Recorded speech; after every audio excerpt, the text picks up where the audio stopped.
kayon aku ping kekayon sumya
warahmatullahi wabarakatuh.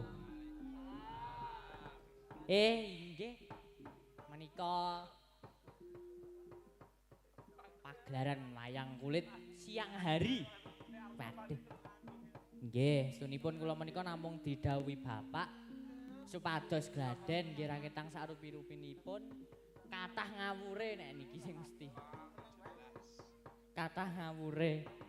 Nggih. Mila tasih wonten kekirangan kula nyuwun pangapunten. Kritik kalian saran saking panjenengan sedaya tansah kula antu-antu. Heeh, Tru. Iki di streaming barang apa, Tru? Oh, iki ketoke. Ora e jare. Ya wis.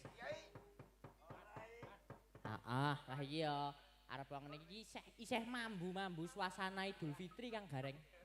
Heeh ya, Tru. Iya. Nggih. Minal minul sekalian kalian kula sedaya. Kecap kecemplung santen menawi lepat nyuwun ngapura. Pantune sapa kowe? Ya kuwi pantun Idul Fitri. Ayo ngono kuwi.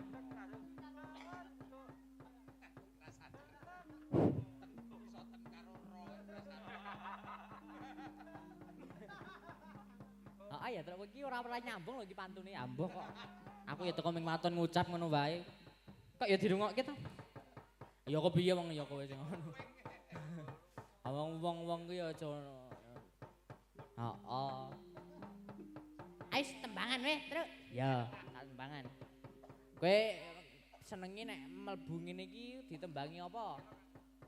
Tembang sing cara nom apa sing cara tuwa? Wah, aku nomor tuwa weh doyan kabeh kok, Truk. Ya. Ning ning nong nong nano ning nong.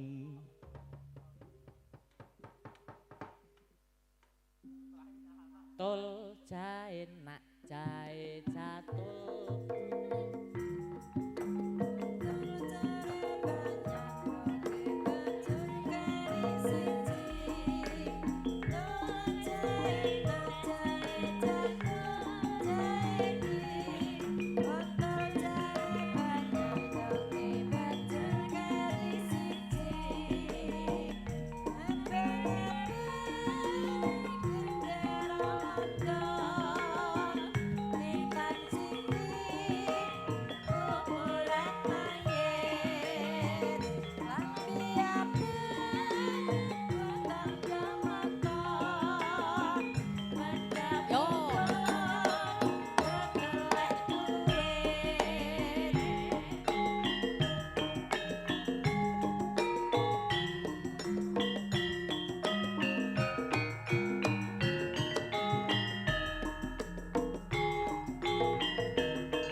Arep turu ki mesti tembangke iki ora bapak. Oh ngono kuwi, heeh.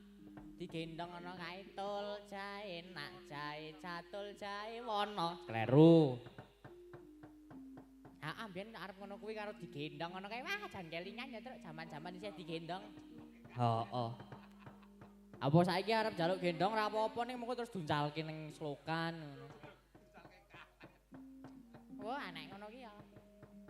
Ayo karang saiki ya wis gedhe iki ora usah njaluk gendong barang. Ora Kak Truk. Ya meng kala mangsa. Ayo saiki kowe nek iso ya malah gendong. Ah, wus.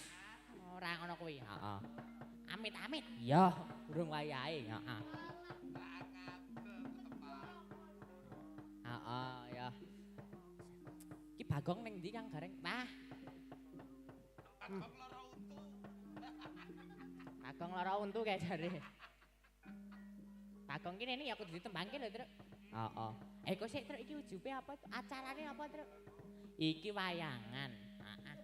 Halal bihalal ya, Truk. Iya. Wis mau wis ana gendurenan mau para masyarakat Pakis Kulon kene, heeh.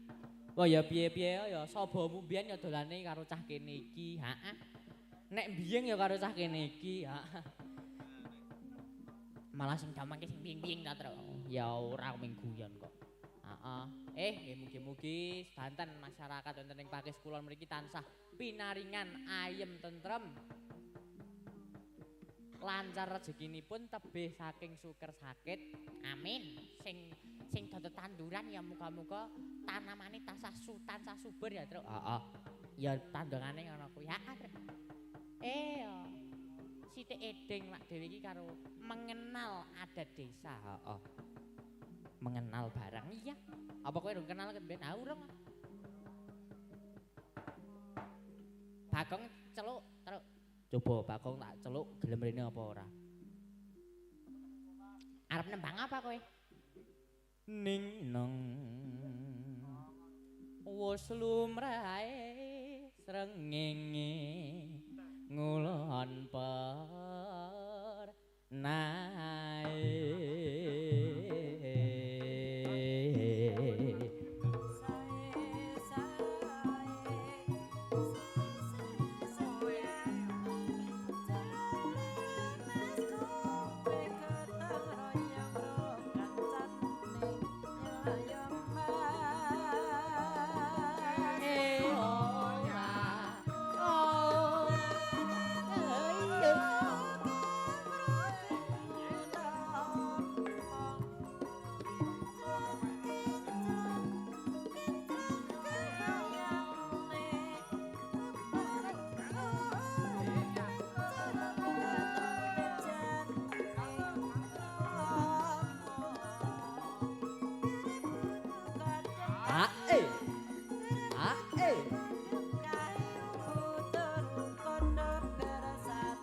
Bagong wis lekas kasepuan, Truk. Lah piye?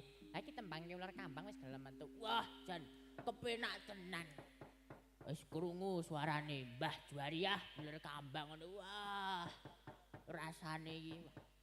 Heeh. Kok dengaran kowe saiki malah seneng sing kasepuan. Oh, jan iki ya mung kuwi tok sing tak senengi liyane ora. Wah.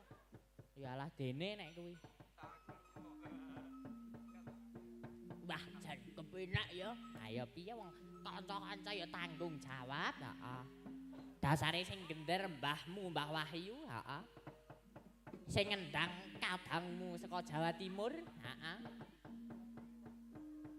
Siterane rapet, genderane rapet, kendangane terampil, penak, heeh. Terus drame barang mau iki yo nek jineman ya ora nggo dram ya reng. Nah, heeh. Wah, kepiye kok. Amamu ki arep anu wis tak ewangi udan-udan lho aku karo sing ngendang kuwi. Heeh. Saka Yojo tekan kene Kang Gareng. Heeh. Wah, jan teles kebes ngono kae. Heeh. Ayo ora apa-apa.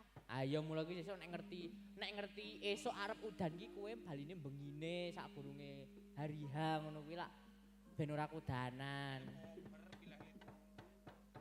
Awang nek ngerti nek misal ngerti mau ki udan ya aku le moro wis ket wingi-wingi kok. Heeh. Ah kepiye apa ora sekolah jane ya ora pengen. Wah, ora ngono kuwi. Wah, Kang Gareng ki saiki kok aneh kok. Heeh, kok terus ning ya piye meneh terus ya karang ning sekolah ki ya kegiatane rada akeh ya iki wis entuk udakara 2 dina tekane 3 dina ki ora melu pelajaran terus kok terus tek ning apa ngewangi ujian. Oh, dadi kowe kok nabuh, heeh. Dadi ya beruntung dadi wis 2 dina iki blas ora melu pelajaran saka jam 1 tekan saka jam 7 tekan jam 4, heeh. Lah kowe mlebu ning sekolah ngopo? Ayo meng nunut madang ngono kuwi. Terus mengko latihan, terus mengko ning istirahat iki madang meneh, heeh. Terus latihan meneh, heeh, terus bar iki turu, heeh, terus bali yo. Ya ora apa-apa. Elok Kang Gareng, tak tiru ya aja ya. Ora apik. Aja ditiru. Aja cok manut sing ngiterke kedong cok ngomong muni sekolah kok bendina ngono kuwi. Wah pancen jan. Mbah Katul, ya arep ngono-ngono iki ya tetep tak kadang tetep sehat, panjang yuswa, terus heeh. Nah, sesuk menangi ngasih Pak Dewi tua, heeh. Amin. Ya meng kuwi nakale iki ya. Ngono-ngono ki awet lho, Truk. Lacoke bola-bali ngendika ta Mbah Katul ki? Wong sing paling awet sak donya ki aku. Amargane nek kaya artis ki enom-enom ijeh ganteng, ijeh bagus, haning saya tua saya ala, berarti ora awet. Lah nek jenengan, nek aku kan mergo ket biyen wis ala lah ya tekan tua wae tetep ala. Wah ya awet bener, heeh. Awet le ala kuwi ya heeh kok. Awong kok kalau masa cok didelekke karo para kanca-kanca ki cok delekke. Mbah jenengan ki kok kulite ireng. Aning kok rambutku putih ngono kuwi. Nah. Ya ora apa-apa. Ya aku dolan sing ngono-ngono kuwi kok. Heeh. Wah nek wayangan ngono ki nek ora ono Mbah Katul, wah jan sepine. Heeh. Mergane ora ono sing trocoh kuwi mau, Tru. Aja. Ning ning nang nang nang. Anu Bang apa Kang Gareng? Apa ya? Lesung jumenglung sru imbal-imbalan lesung jumenglung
Kita pang dolanan mau wis nembang akeh terus. Heeh. Wah, jan mbok arep ngene ya wae tetep asik ya terus. Heeh, dasare pembalunge cantas-cantas, heeh. Mas Saronjon, Sarjono, heeh. Mas Sarjono karo Mas Nopi, heeh. Sekarang ya wah jan tanggung jawabe gedhi terus. Heeh. Wis tetek, heeh, tetek. Ira omane ora molah maleh, heeh. Mukala mangsa iki aku bareng nek dong demung karo Mas Sarjono karo Mas Novi ngono iki wah wis bebas luas. Ngapa? Kan sing mikir kono, Truk. Sing jaga iramane kono, aku mengenut gandeng aku sih cilik, dadi aku ya ora mangsane nek kon nganu. Kok ora mangsane piye ya kudune ajar iki saka saiki.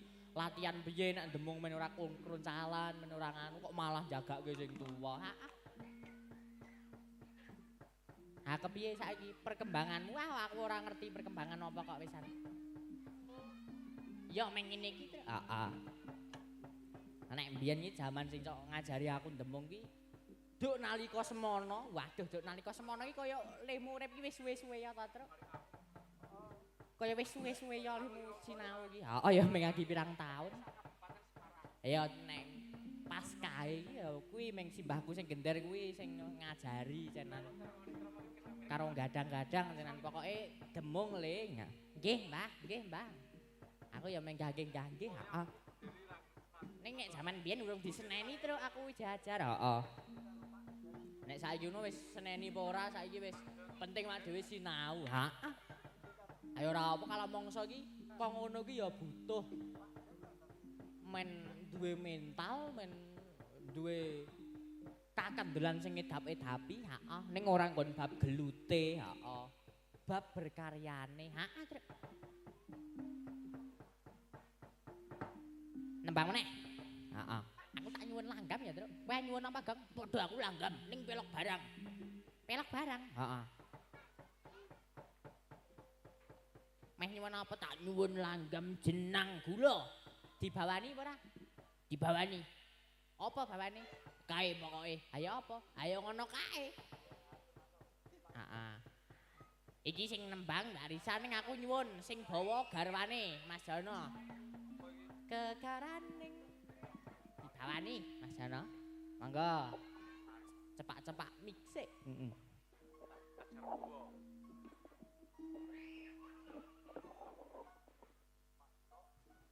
Kekarane wong akrami. Wah. Tepuk tangan, Truk. Tutu pondo tutu rupa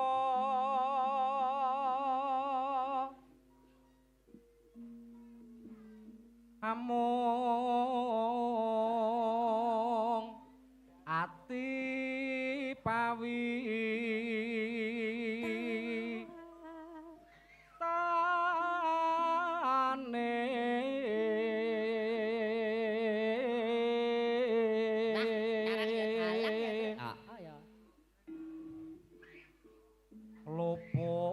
pisan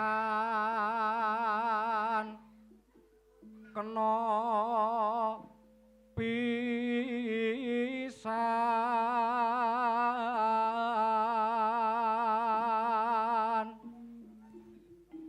yen gampang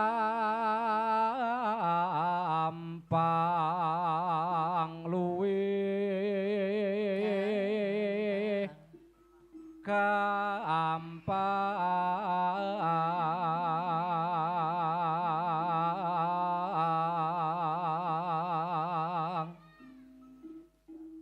yen angel ngel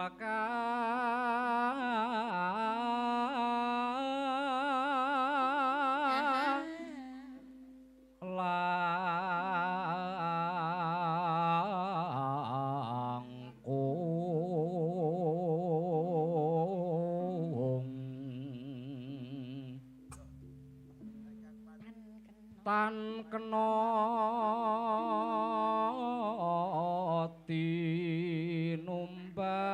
tinumbas arata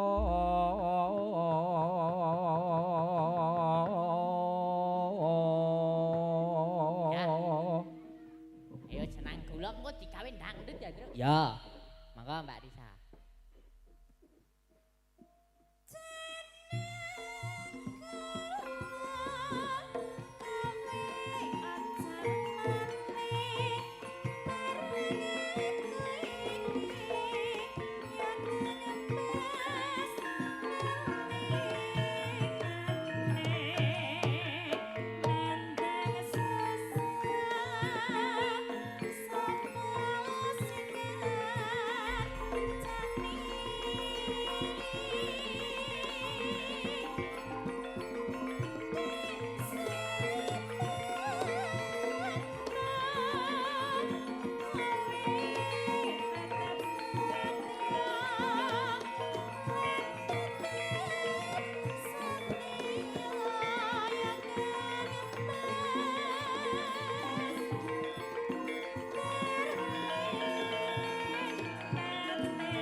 Ayo joget dong, oke.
iki mau suan gundel-gundel pecel-cel kembelingan lingan. Ah piye kuwi?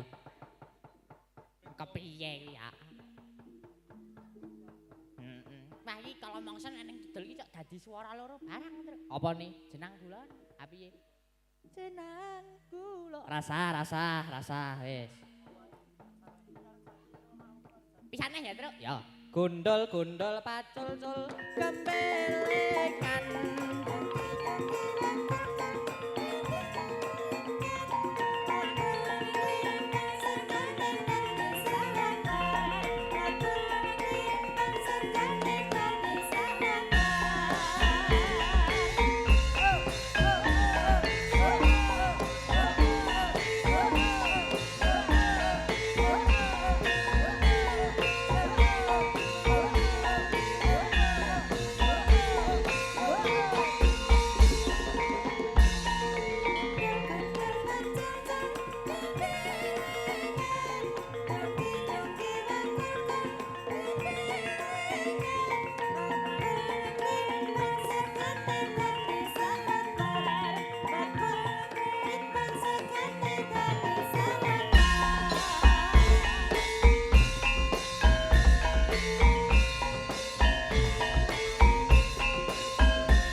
Ya saiki neruske laku larase dibalik neng pelok bem. Oke.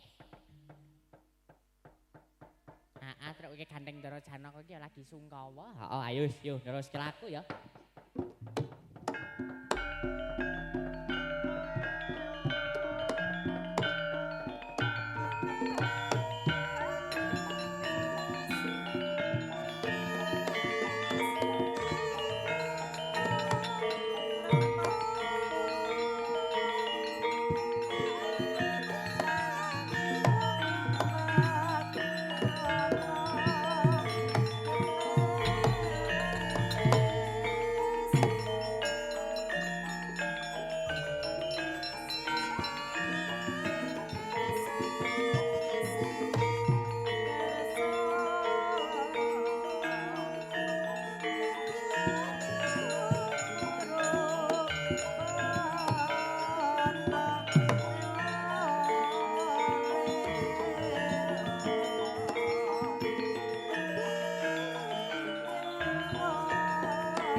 Samareka den prayitna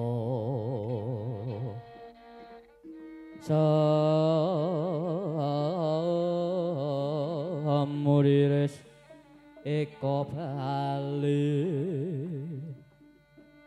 tityani kanda yani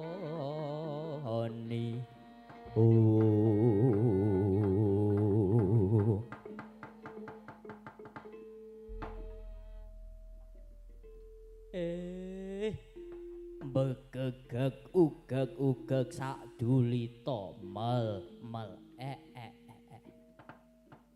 Ndara Arjuna mbok nggih sampun percaya kemawon kalian Jawata bilih samangke wonten pepadanging lakon temah Andayani para kawuling negari Ngamarta para Pandhawa para putra-putra Pandhawa temah ayem tentrem sampun Ndara mboten perlu ngangge jenenge Sungkawa yen paduka menika sithik-sithik sampun Sungkawa nangis ya Pak heeh niku mboten wonten upayanipun nih mboten wonten ginanipun heeh soalé nek nangis tok kuwi kok ora ana solusine monggo Ndara jenengan paduka wau angsal wangsit kados menapa saking kengeyang Wukirah Tawu aku pinaringan dawuh kalawan kengeyang Semar yen aku bakal tinemu marang Koko Prabu Punta kelawan Kang Mas Werkudara kudu munggah ana ing Gunung Siulaulu iku pertanda apa Kaki Semar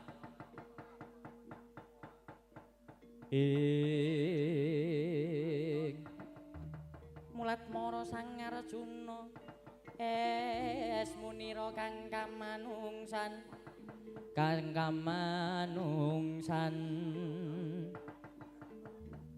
sawangira gendrea manis mulat risang lengleng pronto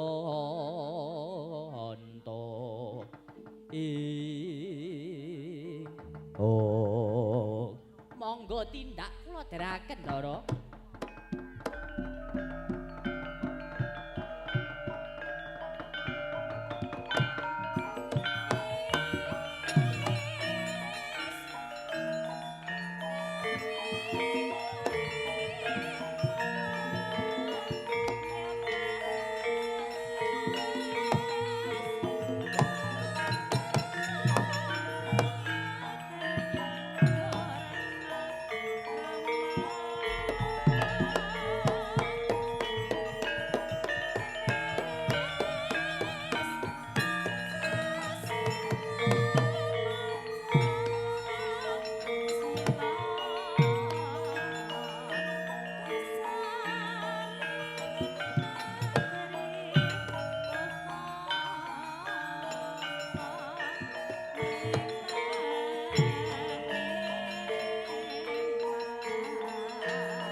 Permara remangus wamyung brengeng aneng marga kang ngamalatgung aneng marga memalatgung risang ganta wastrat maca leng-leng lalu angulati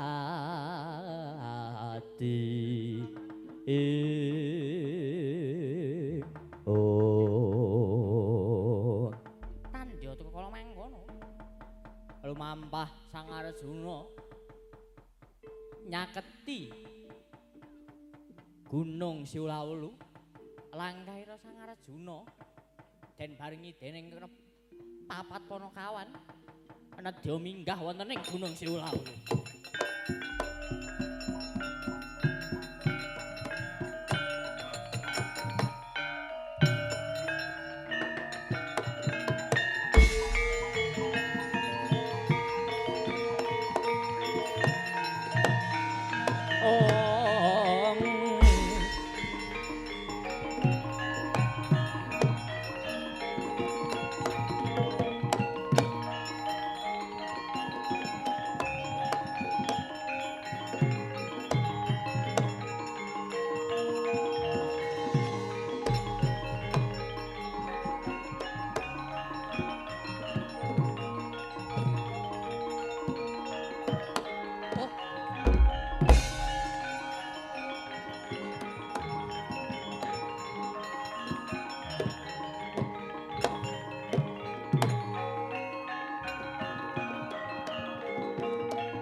Uta Pandhawa Gati Wisaya Windriyaksa Sara Maruta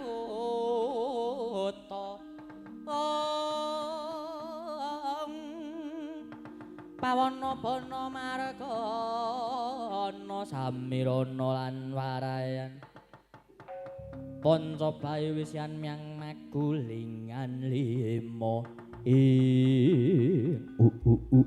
Watalah teh atos pundi dewaji ngendhek laku walatalah semune kaya wis ana Gandhawangi ana ing gunung kene apa iki pertanda yen ing samengko Puntadewa kelawan Werkudara mapan ana ing gunung iki monggo dipun prabagi gonjang ganjing langit kelap-kelap katon lir gincanging sang maweh gandrung mula teh ayo Werkudara mapan ana ing kene teh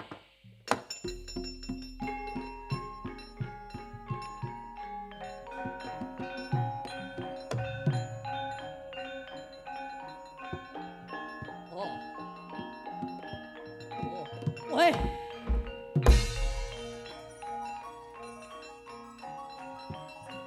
Oh. Wah.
Iku saknyatane konjang seret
Yaning yani talaga kadilangit mambang tepasulan upamaneka lintang tulya kusuma yuta sumawur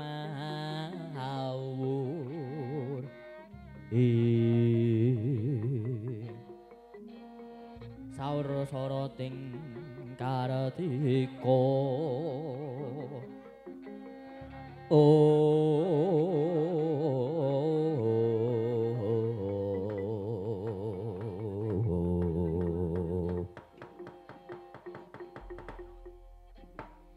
Yai Werkudara Yai semono nggonmu tresna marang pun kakang pun kakang anduweni sedya mrihatinake para kawula ning gunung Siulaulu kene lah kok si Adi wis sawetara suwe nusul marang pun kakang wah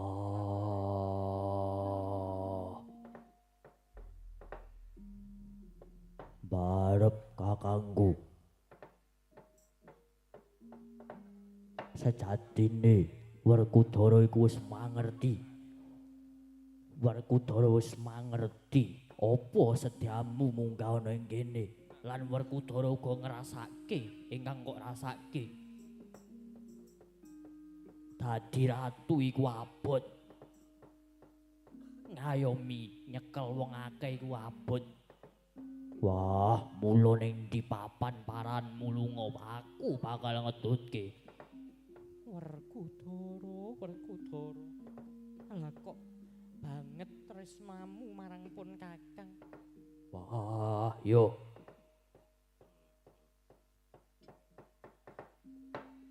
yen wae mangkono apa sedyamu munggah ana kene enggal-enggal diwiwiti Yai Werkudara ya Yai nanging Yai sadurunge pun kakang angel kasih teteki apa Yai Werkudara niat lan ikhlas melu marang pun kakang nggayuh kanugrahan wah yo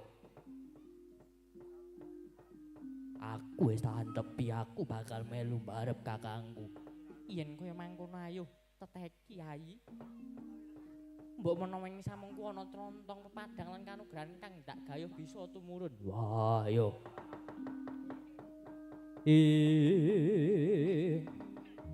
tan samar pamoring sukma sinukmaya winayo ing ngasepi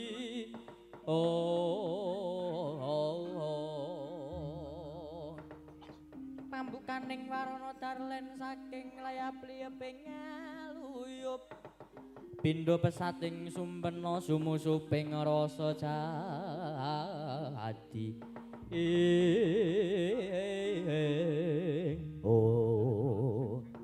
Tandya kala mangkono Raden Puntadewa miah Raden Werkudara nedya amiwiti teteki.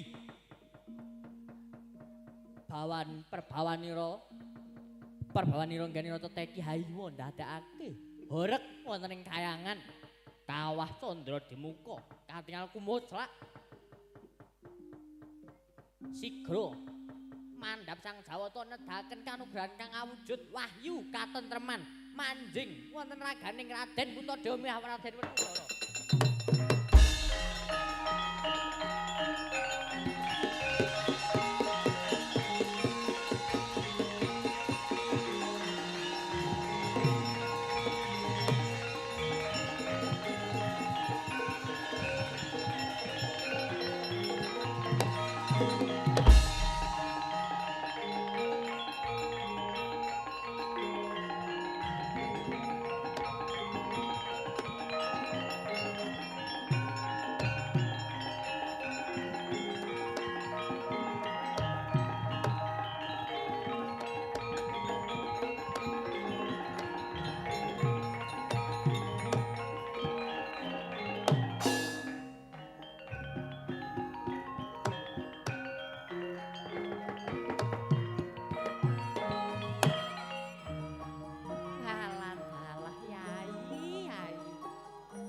Wonten mriki panggenan paduka.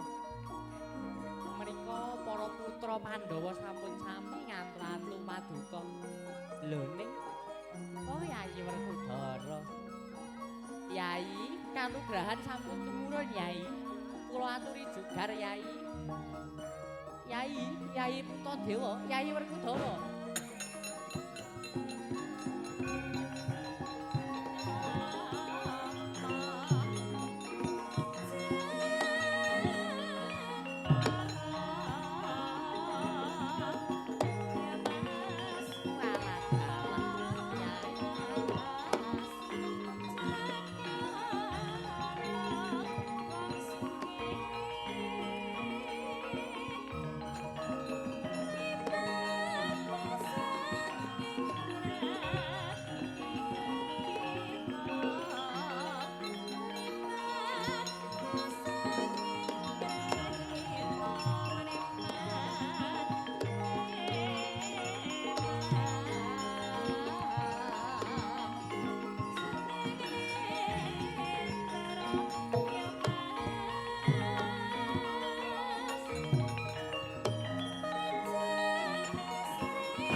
Kresna sinayeng manggelung mintonaken Dewi Kramanira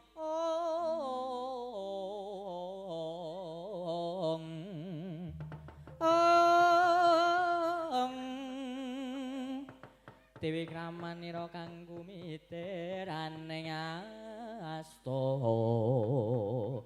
kumiteraning asta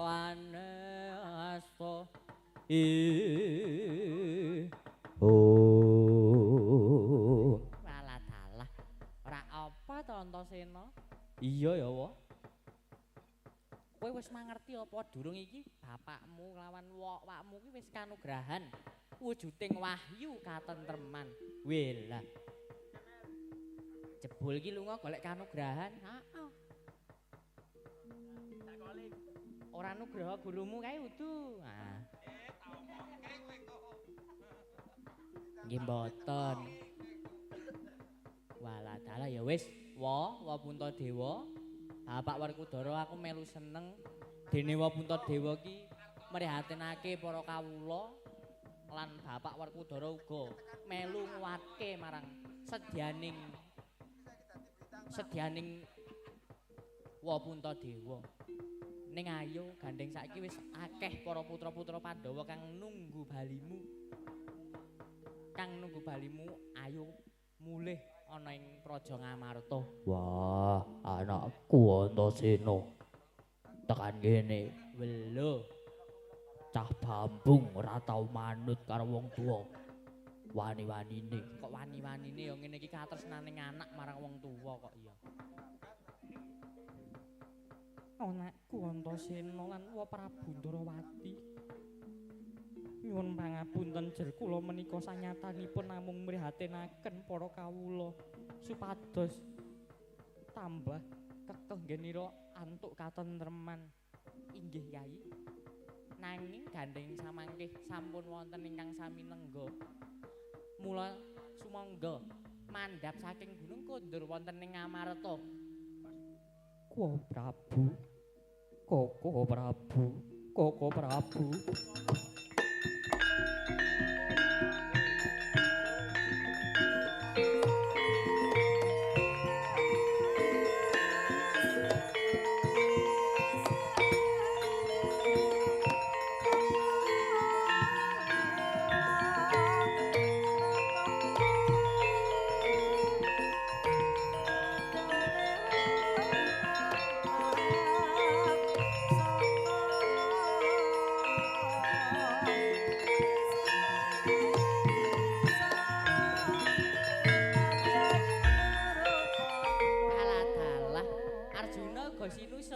Nono ninggih.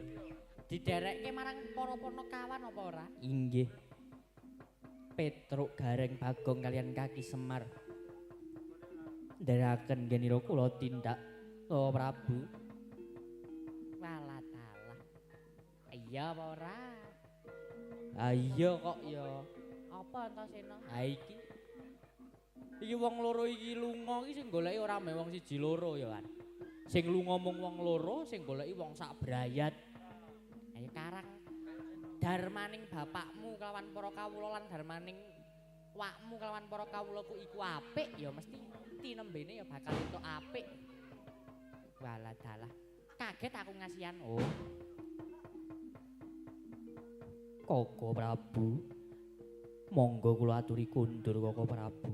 Kula menika mboten saged mboten wonten dayanipun mawi mboten wonten Koko Prabu Puntadewa kawan Kang Mas Werkudara. Monggo kula aturi kundur. Ndara. Ndara atur ketiwasan, Ndara.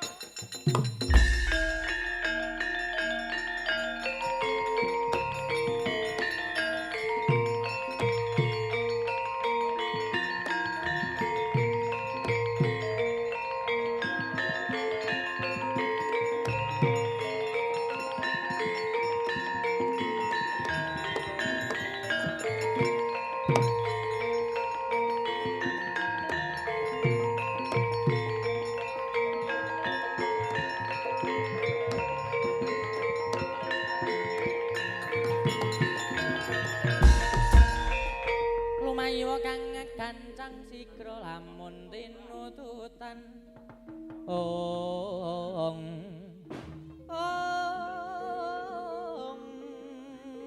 sikro lamun kang tinututan ong atur ketiwasan Ndara, atur ketiwasan. Ana apa Petruk? Atur ketiwasan Ndara, atur ana atur ketiwasan. Ih. Wong nggih, jebul kula ngantuk Ndara. Nggih. Ana apa Petruk? Wonten ning mriku enten wujuding yaksa. Wujud yaksa kang jejuluk Yaksa Gora kalian Giri Yaksa. Ngapa? Madosi kalian Werkudara kalian Ndara Puntadewa. Kalian Ndara Werkudara kalian Ndara Puntadewa. Walah dalah Antasena. Antasena. Iki semune ora adoh saka getihmu dhewe Antasena. Maksude wis ana paranana Antasena. Iya, njaluk pamit.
Ndara gedene ora umum.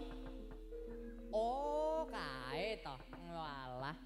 Ndara Antasena. Apa Petruk? Sinten Ndara? Rene yo, nek arep ngerti. Sinten Ndara? Yaksa kae mau asline iki. Oh, sinten Ndara? Walah. Yaksa kowe mau iki. Oh alah, sinten? Oh. Niku wau. Ayo. Waduh. Jebule ngoten nggih, Ndara. Iya. Reng, pengen ngerti ora Reng? Ora pengen ngerti kok. Ora pengen ngerti wis kono. Malah apa? Nggih pun Ndara monggo, mang perpegi Ndara. Iya, delok entak tumandangku ya.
Bumi kun sing langit kelap katon lir gincanging sang mawe kehandrung.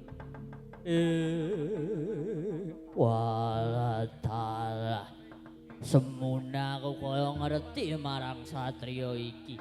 Padha aku ya kaya ngerti karo kowe. Walah dalah. Le Antasena sapa jenengmu? Lho ta? Ana wong takon jeneng kok wis disebutke dhisik. Antasena sapa jenengmu? Ha ya konangan. Wah.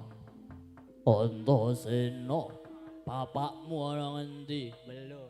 Iki ora ana nalare yaksa, gek ketemu langsung nakokke bapak. Apa aku ki ra payu apa ya kok ditakokke bapak terus ki? Wah. Ora ngono kuwi Antasena. Wah nek tak delok-delok ya rupaku bagus. Ning kok ora ana wanita ingkang Ndara Antasena. Niki tundhe poin kemawon mboten sah kakean ita itu ngoten. Apa kuwi ita itu ki? Nggih niki sak metu-metu kula. Pun niku pun sak nunggu niku butone niku. Mesake wong asline iki wong ayu-ayu kok dadi buton niku pripun coba? Ling-ling rekodaya niku pripun? Mulai tumbas sandangan kok ya ngamarta ora ana bakul sandangan. Wah, oh ya. Ha nggih mula niku. Pun monggo nek direkodaya dipulihke kados winyuni malih. Nek wong ayu-ayu dadi siung ngono ah. Wong ayu-ayu dadi siung ki piye maksudmu? Nggih niku pokoke ndarapun monggo.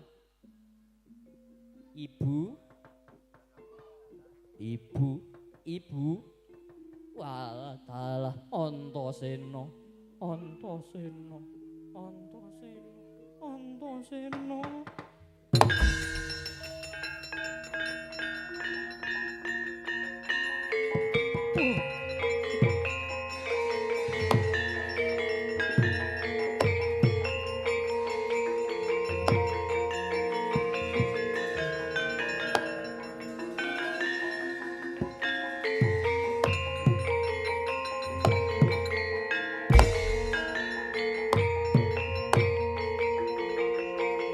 Wes, ayo budal nusul marang bapak.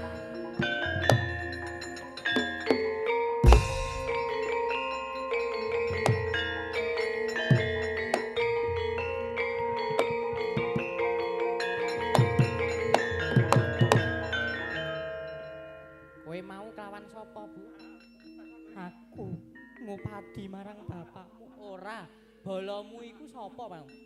Sejatine kae Mbak Yu Drupadi. Wo kae apik nek sing nandangi Bapak Werkudara.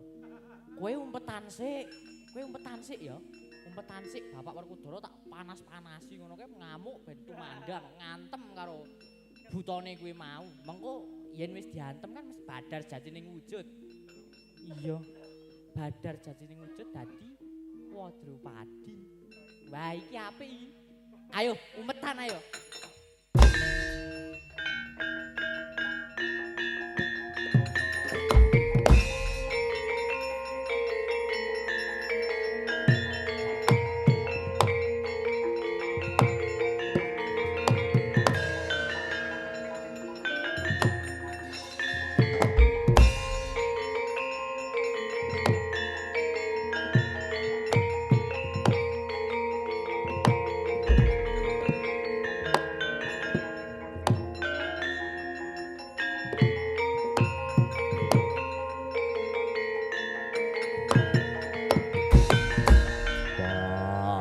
Antasena. Ana apa ngendhek lakuning bapakmu? Aku sak kangen marang bojo-bojoku. Walah dalah. Ya ora ngono kuwi Pak, kaya ana yaksa. Wah aku mau dicokot ora bisa nandangi kridane yaksa. Wah, anak Werkudara ora iso ngrampungi gecek. Minggira, bapakmu sing maju le.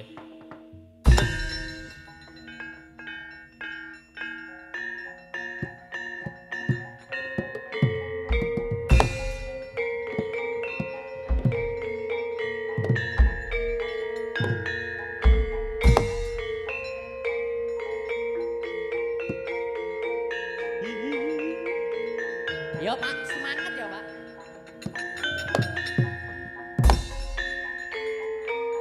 Oh.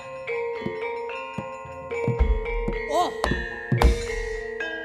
Ai, ai, ai. Weh.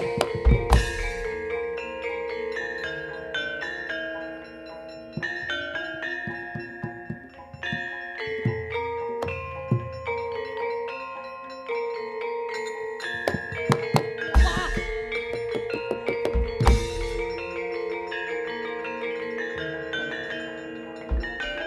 Eh.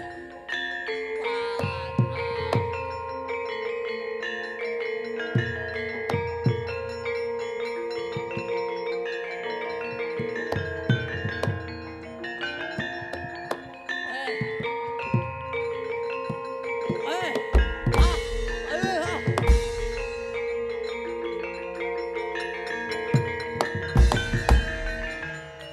Walah Werkudara. Wah, sapa kowe?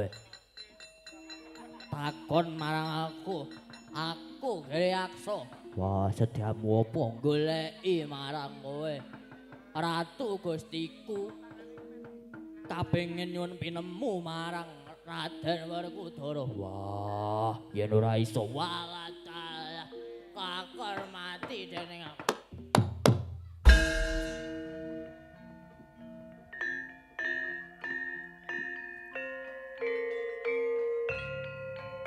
Weh. Oh. Wah.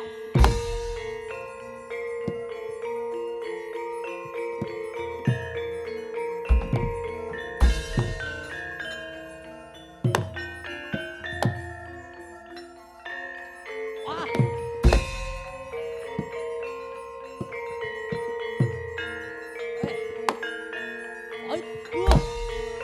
Ai. Ai. Ai.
Indriyaksa Sara Maruta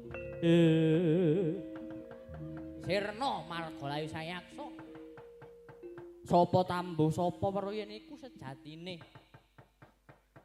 Ndara Drupadi kang memba Warna.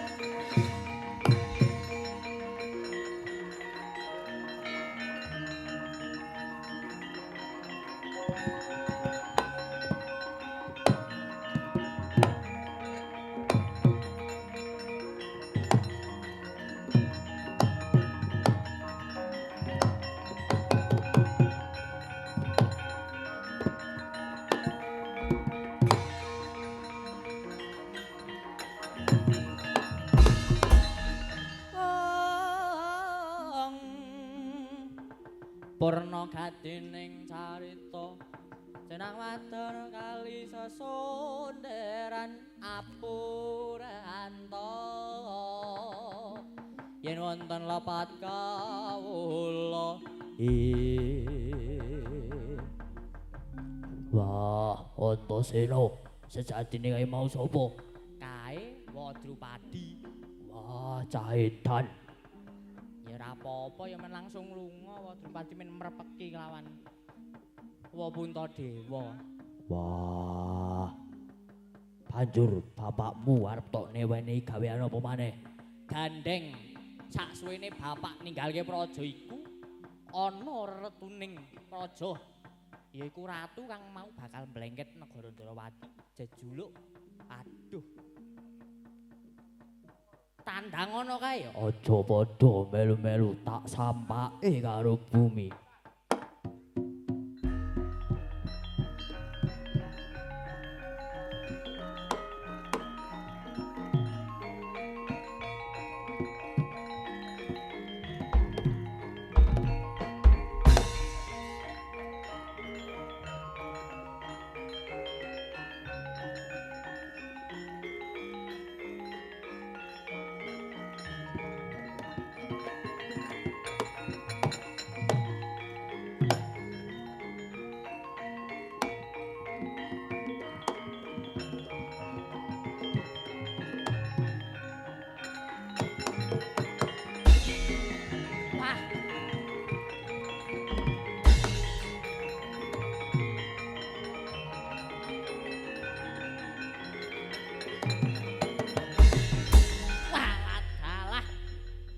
Iki kang ngalangi lakuku nggonku bakal mlengket.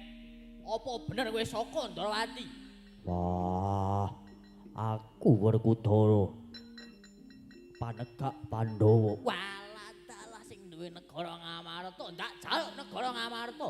Apa apamu mati dene Walah dalah nantang banget. Hei, wah. Baik. Baik. Ah.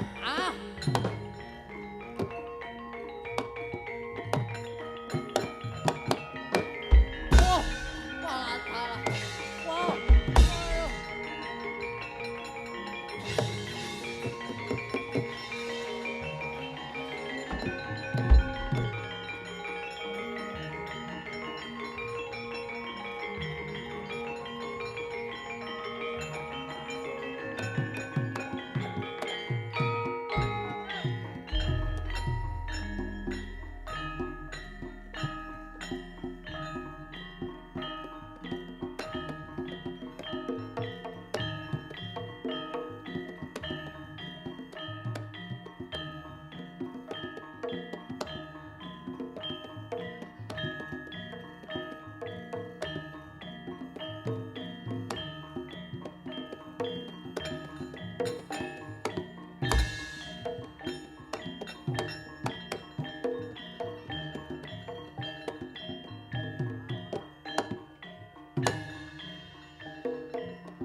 kaya wis rampung nggone awak dhewe nderekke ndara-ndara nganti nggayuh kanugrahan kang awujud wahyu katentreman.